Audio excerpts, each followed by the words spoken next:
नमस्कार साथियों, मैं आपका अपना राधाकृष्ण यादव। जय भीम, जय मंडल, जय जोहार। इस्तकबाल कबूल कीजिए। बहुजन पाठशाला में आपका हार्दिक स्वागत है। मैं आप सबके सामने देश की नायिका, बहुजनों की नायिका, देश की एक ऐसी शख्सियत के विषय में आपके सामने बतलाना चाहूँगा जिसने देश में ही नहीं बल्कि विदेशों में भी शिक्षा की क्रांति को जिस प्रकार से प्रचार प्रसार किया, वह आज कहीं ना कहीं इतिहास उसको बुलाता जा रहा है। इतिहास में उसको तवज्जो नहीं दी, क्यों नहीं दी, ये सब हमारे सामने प्रश्न खड़े हैं। मैं ऐसी शख्सियत के बारे में आप सबको बतलाऊंगा, परिचय कराऊंगा। उससे पहले मैं कुछ पंक्तियां कहना चाहूंगा। जाओ जाकर पढ़ो लिखो, जाओ जाकर पढ़ो लिखो, बनो आत्मनिर्भर, बनो मेहनती, काम करो ज्ञान और धन इकट्ठा करो, काम करो ज्ञान और धन इकट्ठा करो। ज्ञान के बिना सब खो जाता है, ज्ञान के बिना सब खो जाता है, ज्ञान के बिना हम जानवर बन जाते हैं। इसलिए खाली ना बैठो, जाओ जाकर शिक्षा लो, इसलिए खाली ना बैठो, जाओ जाकर शिक्षा लो। दमितो और त्याग दिए गए दुखों को दूर करो, तुम्हारे पास सीखने का मौका है, इसलिए सीखो और जाति के बंधन को तोड़ दो। ब्राह्मणों के ग्रंथों को लिखो, जल्द से जल्द फेंक दो। ये सारे शब्द सावित्रीबाई फूले के थे, जिन्होंने कहा स्वाभिमान से जीने के लिए शिक्षा जरूरी है, शिक्षा ग्रहण करो। शिक्षा ही इंसानों का सच्चा आभूषण है। ऐसे सारे शब्द क्रांतिकारी, बहुजन नायिका, हम सबकी प्रेरणा स्रोत, देश की प्रथम महिला शिक्षिका, समाज सुधारिका ज्योतिबा फूले की धर्मपत्नी सावित्रीबाई फूले को नमन करता हूं और याद करता हुआ मैं आपको उनके बारे में बतलाता हूं। देश की ऐसी महिला शिक्षिका जिसने देश में अत्याचार को सहा, सामंती व्यवस्था को सहा, सामंती सोच को सहा, लेकिन वो हार नहीं मानी। आज से करीब 150 साल पहले वो करके दिखाया हमारी नायिका ने, जो आज की महिलाएं करती हैं। आप सोच लीजिए, अगर ऐसी सभी महिलाओं को, बहुजन नायिकाओं को अवसर मिलता तो क्या होता देश का आज। साथियों, सावित्रीबाई फूले का जन्म महाराष्ट्र के सतारा में नया गांव के लक्ष्मीबाई और खंडोजी विसे के घर हुआ। जन्म 30 जनवरी 1931 में गरीब परिवार में हुआ। गरीब परिवार में होने के वजह से जीवन बहुत सादगी से गुजरा।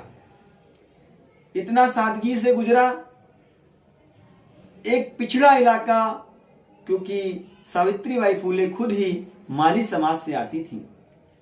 लोग उनको कहते हैं कि वो दलितों की नायिका हैं, ऐसा नहीं है। वो 85% आबादी की नायिका हैं, वो देश की 100% आबादी की नायिका हैं, क्योंकि उन्होंने जो काम किया वह देश में कोई काम नहीं कर सकता है। इसलिए जीवन इतना सादगी से गुजरा। और आप जब जानते हैं, जब गरीब परिवार में आपका जन्म हो जाए तो माँ बाप की चिंता होती है विवाह की। 1840 में 9 वर्ष की उम्र में उनका विवाह पाणी ग्रहण संस्कार महात्मा ज्योतिराव फूले से करवा दिया गया। वही महात्मा ज्योतिराव फूले जिन्होंने अपनी धर्म पत्नी के लिए हर एक कष्ट सहे, यहां तक कि घर परिवार वालों ने उनको निकाल दिया, लेकिन वो कंधा से कंधा मिलाकर खड़े रहे अपनी धर्म पत्नी के लिए।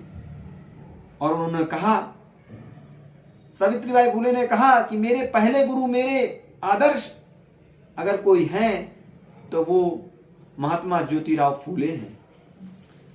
पढ़ने लिखने की बहुत शौकीन होती, इतनी शौकीन थी वो कि उनके पिताजी जब वो घर में काम करते थे, खेती बाड़ी करते थे, मजदूरी करते थे, तो वो पिता के साथ जाती थी और तर्क प्रधान चीजों को सोचकर कहती हैं कि ऐसे से ऐसा कैसे होगा और कैसे हो गया। यहां तक कि गुलामी को, प्रथा को झेलते हुए उन्होंने जो हम सबके लिए कर दिया, वह साथियों कोई महान ही नायिका रही होगी।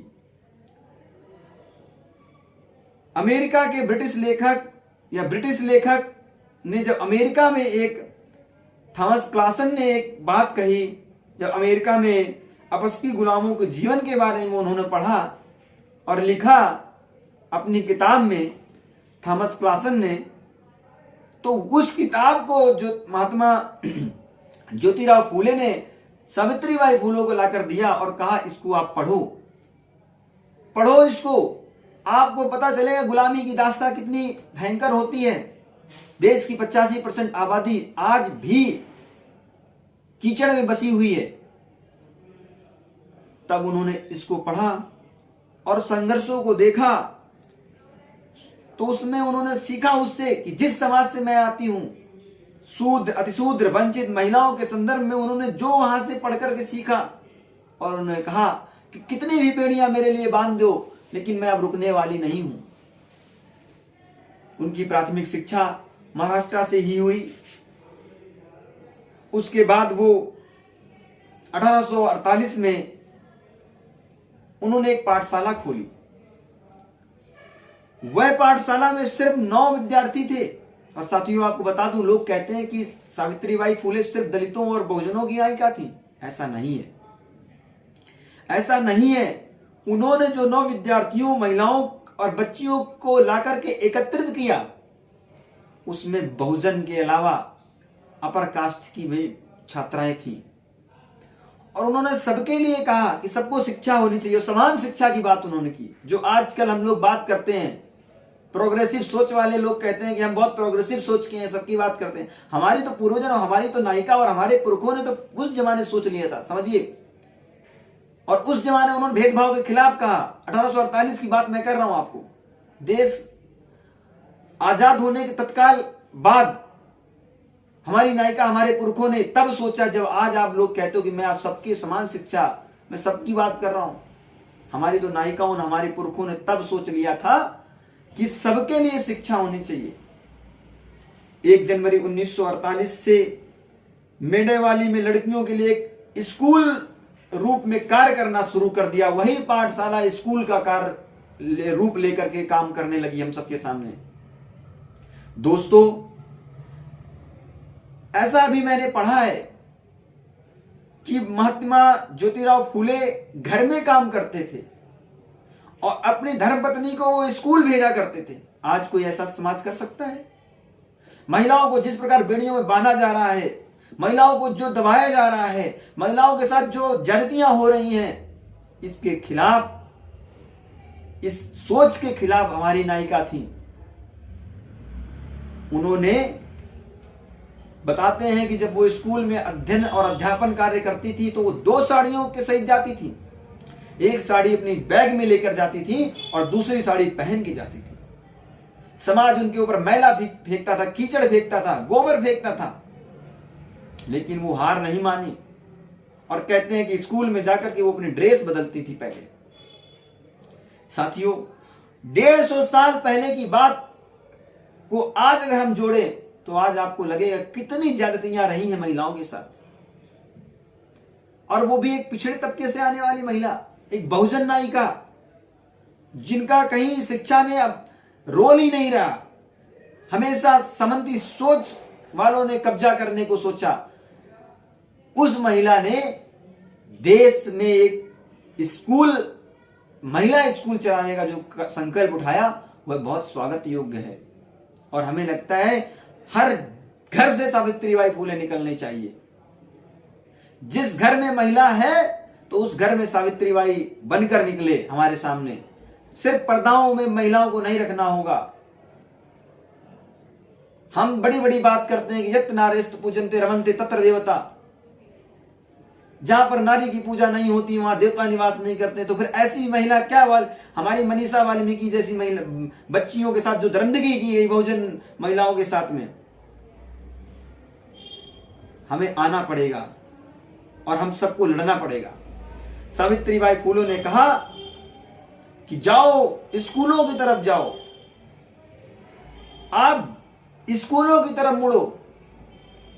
उसके बाद उन्होंने अपने घर को छोड़ा, परिवार को छोड़ दिया और दोनों निकल पड़े। कहा आज से महिलाओं के लिए देश में शिक्षा की क्रांति अगर जगानी है तो संकल्प उठाया है, बीड़ा उठाया है, तो इसको संपूर्ण करना है। और उसके बाद मात्र 4 साल के अंतराल ही उन्होंने 4 विद्यालय खोल दिए साथियों, और कहा सबको फ्री शिक्षा, सबको समान शिक्षा, किसी प्रकार का भेदभाव नहीं। जो आप गुरुकुलों में देखते रहे हो, वैदिकों गुरुकुलों में देखते रहे हो कि ओबीसी दलित के बच्चों को यज्ञ नहीं करने दिया जाता है, जनेऊ नहीं पहनने दिया जाता है। इस पद्धति को उन्होंने रोका और कहा कि सबको शिक्षा मिलेगा, चाहे अपर कास्ट का बच्चा हो, चाहे अपर कास्ट की विद्यार्थी हो, चाहे किसी भी समाज से वो आती हो। हमारे लिए वो बालिका है, हमारे लिए वो महिला है, बाद में वो जातियों में बांटना है उनको। और उन्होंने फ्री शिक्षा अपने 4 विद्यालय उन्होंने साथियों खोले। आप सोच लीजिए, जब देश में भुखमरी जैसी स्थिति थी तब उन्होंने ये करके दिखाया। अगर समान सबको अवसर मिला होता तो हमारी नायिकाएं, हमारे पुरखों, हमारे देश में बाबा साहब भीमराव अम्बेडकर हुए, हमारे देश में रैदास हुए, हमारे देश में वाल्मीकि जी हुए, हमारे देश में अन्नपूर्णा हुए। फातिमा शेख को कौन भुला सकता है। आज अगर सावित्रीबाई फुले को याद कर रहे हैं तो उसके पीछे कहीं ना कहीं फातिमा बाई शेख खड़ी रही हैं। और फातिमा बाई को कहीं इतिहास में जिक्र नहीं मिलता दोस्तों। ये हमारे इतिहासकारों की गलती है। उन्होंने बहुजन नायिकाओं को वो तवज्जो नहीं दी। मैं इसको खुले मंच से कहता हूं आपको कि बहुजन नायिकाओं को वो स्पेस नहीं दिया गया इतिहास में। आप बताइए, कहीं भी आप इतिहास पढ़ लीजिए, सावित्रीबाई फुले को कहां पढ़ाया जा रहा है, कहां फातिमा शेख को पढ़ाया जा रहा है, फारूक जी को कहां पढ़ाया, शेख, इन जितने इतिहासकार हुए हैं बहुजन, दलित, शोषित, पीड़ित, वंचितों को उन्होंने कहीं ना कहीं दबाने की कोशिश की है। साथियों, उन्होंने कहा कि महिलाओं के साथ साथ मैं शूद्रों, अतिशूद्रों, पिछड़ों, वंचितों, दलितों के लिए काम करूंगी। अगर मुझे समाज एक्सेप्ट करे या ना करे, लेकिन मैं इनके लिए खड़ी रहूंगी। हमेशा उन्होंने महिला उत्थान की बात की और हक और हुकूक की बात की। और अल्पसंख्यकों, उन्होंने कहा कि देश में जो भी अल्पसंख्यक समाज है, मैं उन सबके लिए समान शिक्षा देना चाहती हूं। और उनके पास कोई अर्थ नहीं था और समाज उनके साथ जुड़ता चला गया। आग लगी हो सीने में, बस आग की जरूरत है। अगर आपके सीने में लगी है तो देश में हम परिवर्तन कर सकते हैं। साथियों, महिला उत्थान की उन्होंने बात की। स्त्री के शिक्षा को उन्होंने गहना बताया। उन्होंने कहा इन आभूषणों को छोड़ दो, अब रूप से सुंदर बनने की कोई जरूरत नहीं है। आपका सच्चा आभूषण अगर है तो वो शिक्षा है। अगर शिक्षा आपके पास रहेगा तो सारे आभूषण आपके पास रहेंगे। माली समाज से आने वाली एक महिला को आज भी अगर हम याद कर रहे हैं तो उसकी यही प्रासंगिकता है कि उसने देश में एक शिक्षा की क्रांति जगाई थी। पाठशाला, उन्होंने कहा पाठशालाओं को जाओ। उन्होंने खुले मंच से कहा कि मंदिरों में जाने से कुछ नहीं होने वाला है। आपके लिए सबसे अगर अच्छा मंदिर है, आपके लिए सबसे अच्छा अगर कोई पूजा का स्थल है तो विद्यालय है। विद्यालय जाइए आप। और उन्होंने एक चीज और बताएं, उन्होंने पितृसत्तात्मक सोच को नकारा और खड़े मंच से कहा कि चाहे वो शूद्र हो चाहे अतिशूद्र हो, जिसके घरों में अगर महिलाओं के साथ शोषण हो रहा है, पितृसत्तात्मक वाले सोच वाले लोग हैं, मैं उन सबको नकारती हूं। जरूरी नहीं है कि वो अपर कास्ट में ही हो, हर जगह वो लोग बैठे हुए हैं। गैर बराबरी को उन्होंने नकारा कि गैर बराबरी नहीं होनी चाहिए। स्त्री की अस्मिता की बात उन्होंने की। ये सब उनकी प्राथमिकताएं थी साथियों। और उन्होंने कहा कि सामाजिक न्याय होना ही चाहिए। सामाजिक न्याय की दर्शन वाली सोच उनके अंदर थी। अगर आज भी सावित्री बाई को पढ़ना पड़ रहा है तो उनका मेन कारण यह है कि उन्होंने सामाजिक न्याय के लिए सबके साथ काम किया। उन्होंने कविताओं में कहा कि पत्थर को सिंदूर लगाकर बना दिया देवता, पत्थर को सिंदूर लगाकर बना दिया देवता, असल में वह पत्थर ही तो है। दोस्तों, मैं मंदिर का विरोधी नहीं हूं, मैं मस्जिद का विरोधी नहीं हूं, लेकिन मैं एक चीज का सपोर्ट करता हूं। मैं कई बार आपको एक चीज कह चुका हूं कि अगर विद्यार्थी हो तो आपके लिए पहली प्राथमिकता आपका स्कूल, आपकी किताबें, आपका अध्ययन। वही ज्योतिबा फूले और सावित्रीबाई फूले बात करते रहे कि पत्थर को सिंदूर लगाकर बना दिया मंदिर, देवता असल में वह पत्थर नहीं है।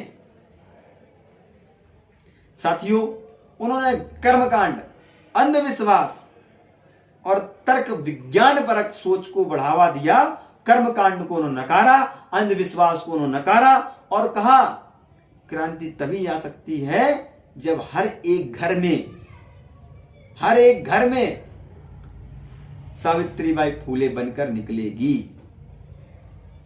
28 जनवरी 1853 में वो अपने मित्र के यहां गई, उस्मान शेख के यहां, और उन्होंने कहा कि बाल हत्या प्रतिबंधक कानून हम लोगों को लागू करना पड़ेगा। बाल हत्या प्रतिबंधक गृह की उन्होंने अपने दोस्त के साथ मिलकर के स्थापना की। आज आप सोच लीजिए, गांव में अगर कोई महिला किसी लड़के, मुसलमान लड़के से बात तक कर ले, क्या उसके साथ ज्यादतियां की जाती हैं। सिर्फ ये कहने से नहीं होगा कि नारी तुम श्रद्धा हो, विश्वास, रजत नकपल की। इसकी पूरी जिम्मेदारी उन्होंने खुद निभाई और उस्मान शेख से कहा कि मित्र, हम सबको मिलकर के इस पे काम करना पड़ेगा, बाल हत्या गृह पर काम करना पड़ेगा। बच्चों की परवरिश के लिए उन्होंने अलग से स्कूल चलाए, महिलाओं को मुक्ति करने की बात की। उन्होंने ये नहीं कहा कि महिलाओं को जिस प्रकार से जीवन जीने, उन्होंने कहा कि महिलाओं को मुक्ति, इस घोर अंधविश्वास से मुक्ति। विधवा पुनर्विवाह की उन्होंने बात की। विधवा पुनर्विवाह के लिए इसलिए भी जरूरी है कि अगर घटनावश किसी की मृत्यु हो जाती है युवा अवस्था में ही, तो वो उस महिला का क्या होगा। साथियों, छुआछूत को मिटाना था, यह भी उनके ऊपर जिम्मेदारी थी। आप सोच लीजिए, 150 साल पहले की महिला अगर ये सोच रखती थी तो भारत सोने की चिड़िया तभी कहलाता था। बाल हत्या प्रतिबंधक गृह की उन्होंने स्थापना की। साथ में उन्होंने शिशु संगोपन गृह की भी स्थापना की कि जो बच्चों को शिशु पेट में ही मार दिया जाता है, गर्भ में ही महिलाओं को मार दिया जाता है, उसकी बात की उन्होंने। एक विधवा महिला की संतान यशवंत को उन्होंने अपनी संतान एक्सेप्ट किया और उसको कहा कि यही मेरी संतान है। तो हमें इन सब चीजों पे काम करना है। हमें पढ़ने, किताबों को पढ़ लेने से कुछ नहीं होने वाला साथियों। समाज अगर आपको याद करेगा तो आपने क्या किया है उसके लिए याद करेगा। 3 जनवरी की मैं घटना बताता हूं कि जब 3 जनवरी में उनको जन्म हुआ तो लोग कहते थे लड़की पैदा होगी, लेकिन उन्होंने पिता ने कहा कि जो भी जैसा है, जो भी है वो हमारे लिए एक्सेप्ट है। 1892 में विधवाओं महिलाओं के लिए उन्होंने आर्थिक विकास के लिए एक महिला मंडल की स्थापना की। हमारे पुरखे ऐसे नहीं थे, हमारे पुरखे भेदभाव नहीं करते थे। उसमें यह नहीं लिखा कि सिर्फ दलितों की महिलाओं के लिए, सिर्फ बहुजन महिलाओं के लिए महिला मंडल। उन्होंने लिखा कि सबके लिए मैं महिला मंडल की स्थापना करती हूं। उसमें कमजोर महिलाओं को उन्होंने प्राथमिकता दी, जिनको पढ़ने का अवसर नहीं मिल पा रहा है, जो विधवा महिला हो चुकी हैं, जिनको खाने के लिए रोटियां, सब्जियां, इन सब चीजों, रोटी, दाना पानी नहीं मिल पा रहा, जिसके लिए उन्होंने ये बात की। मैं उनकी एक कविता सुना करके अपनी बात को अंतिम स्थिति देना चाहूंगा साथियों। जो करे न जरा श्रम कब ज्योतिष पर करे भरोसा, जो करे न जरा श्रम ज्योतिष पर करे भरोसा, दिन रात फेरे नरक व स्वर्ग के चक्कर में, दिन रात फेरे स्वर्ग व नरक के चक्कर में, वैसा तो निठल्ला पशु भी ना कोई, वैसा तो निठल्ला पशु भी ना कोई, उसे भला भी कहे इंसान भी कैसे कोई। साथियों, उनका कहना था कि काम करो। पशु और मनुष्य में यही अंतर है जैसा कि नीति तत्व में लिखा है, आहार निद्रा भय संतत्वम सामान्य में तत्पशुभि नराणाम ज्ञानम ही तेषाम अधिकम विशिष्टम ज्ञाने नहीं ना पशुभि समान। ज्ञान से ही व्यक्ति पशु और ज्ञान रखने वाला व्यक्ति इंसान कहलाता है। उन्होंने जेंडर, आज जो हम लोग बात कर रहे हैं जेंडर जस्टिस की, जो बड़े बड़े मंचों पे बड़े बड़े टीवी एंकर बात करते हैं जेंडर जस्टिस की, तब हमारे पुरखों ने जेंडर जस्टिस सबके सामने स्थापित कर दिया। और उन्होंने कहा कि 85% दलितों, महिलाओं, पिछड़ों, पसमंदाओं, मुसलमान भाइयों, अल्पसंख्यक भाइयों, मैं आपके लिए हमेशा खड़ी रहूंगी और इतिहास इस चीज को मुझे भुला दे, लेकिन मेरी आवाज, सोच हमेशा अमर रहेगी। 10 मार्च 1897 को फ्लेग बीमारी के कारण उनका निधन हो गया। और आप सोच लीजिए, वही फ्लेग बीमारी की पीड़ितों के लिए वो काम करती थी। फ्लेग बीमारी से जो पीड़ित हो जाता उनके लिए वो काम करती, दिन रात उनकी सेवा करती थी। लेकिन जब खुद हो गया तो उनका देहांत हो गया। अगर वो और कुछ साल हमारे सबके साथ होती समाज में, तत्कालीन समाज में, उस समाज में, तो हमें लगता है कि सावित्रीबाई फूले देश में ही नहीं दुनिया में उनकी चर्चा हो रही होती। लेकिन हम लोगों की जिम्मेदारी है, हम लोगों की जिम्मेदारी बनती है साथियों।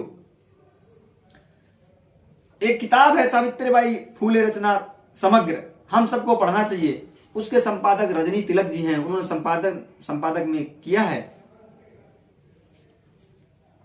और एक बात बताऊं, अगर सावित्रीबाई फूले बन पाई हैं तो उसके पीछे ज्योतिबा फूले, महात्मा ज्योतिराव फूले का कहीं ना कहीं योगदान है। और 1893 सत्यशोधक समाज की स्थापना की और उन्होंने खुद कार्यभार संभाला इस चीज का। 1854 में काव्य सुले कविता संग्रह पहला प्रकाशन निकला, मात्र 23 साल में उन्होंने ये निकाल दिया। आप सोच लीजिए कितना अच्छी लिखी पढ़ी लिखी होंगी। सुबोधन रत्नाकर काव्य संग्रह भी उन्होंने निकाला। और एक बात आपको बताना चाहूंगा साथियों, उन्होंने 3 पत्र लिखे ज्योतिबा फूले को। उन्होंने 3 पत्र लिखे और उन्होंने एक पत्र में जिक्र किया फातिमा शेख का। साथियों, आज फातिमा शेख को कोई नहीं जानता है। 3 पत्र जब उन्होंने ज्योतिबा फूले को लिखे तो उसमें एक पत्र था कि ज्योतिबा फूले प्रिय, अगर मैं सावित्रीबाई फूले बन पाई हूं तो मेरे पीछे मेरी मित्र फातिमा से कंधा मिलाकर खड़ी रही।